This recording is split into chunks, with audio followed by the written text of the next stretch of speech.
Là, les amis, on est en train d'assister à un carnage total. Je m'explique. Trump et Poutine sont en train de négocier directement une sortie de la guerre pendant que l'Europe continue de gesticuler dans le vide. Macron, lui, envoie des mirages alors que les grandes puissances décident déjà d'un cessez-le-feu.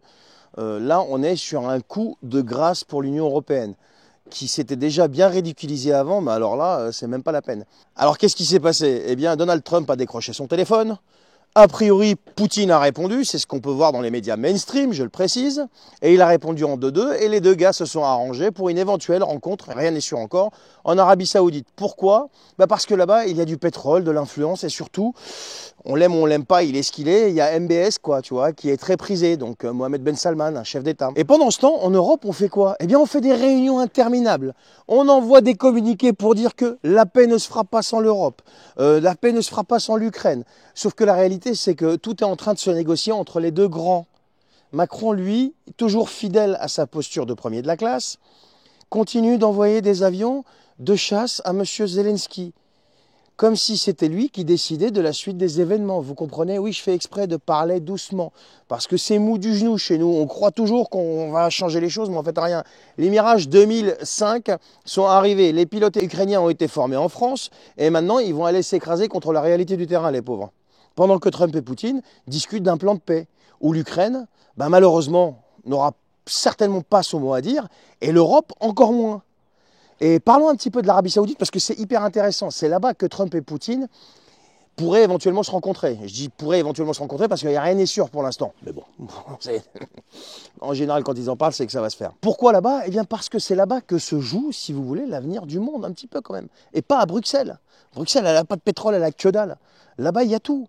Et à Paris, encore moins. Et encore moins à Berlin. Et l'Europe continue de croire qu'elle compte encore alors qu'elle est devenue spectatrice de son propre effacement. Mais c'est la réalité.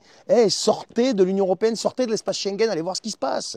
Et pendant que Macron, lui, joue au chef de guerre et que l'Union européenne fait des déclarations indignées, les vrais adultes, les vrais puissants de ce monde, dans la pièce d'à côté, ils s'occupent des choses sérieuses, tu vois. Ouais, mais depuis le temps qu'on le dit, la réalité c'est que l'Europe a voulu jouer au grand stratège et qu'est-ce qui s'est passé? Elle s'est jetée dans une guerre qui n'était pas la sienne. Elle a suivi de la manière la plus aveugle Washington sous Biden, rappelez-vous.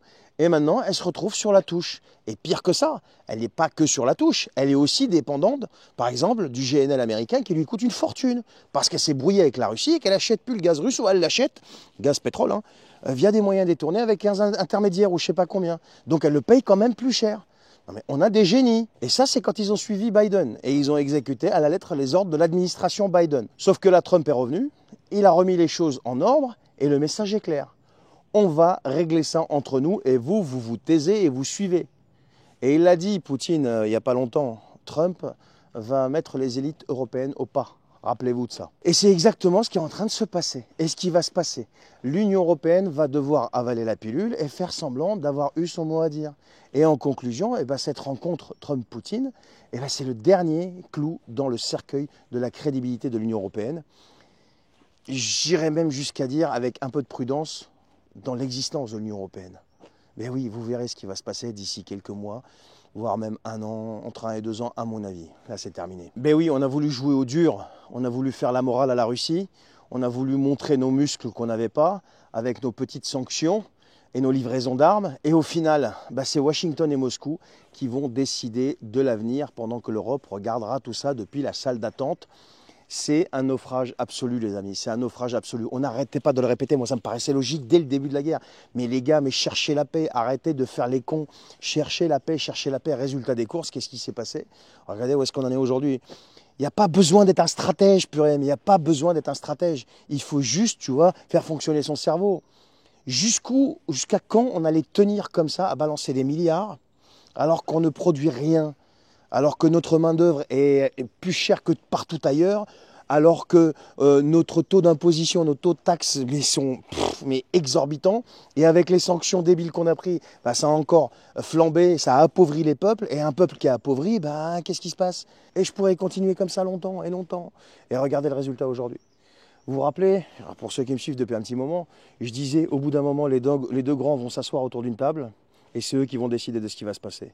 Et toute la gesticulation, la LCI, toute la clique, ils vont se taire et ils suivront. Et ils n'ont pas le choix. Celui qui gouverne, celui qui décide, c'est celui qui paye. Et qui paye aujourd'hui? Qui a l'oseille? C'est certainement pas nous.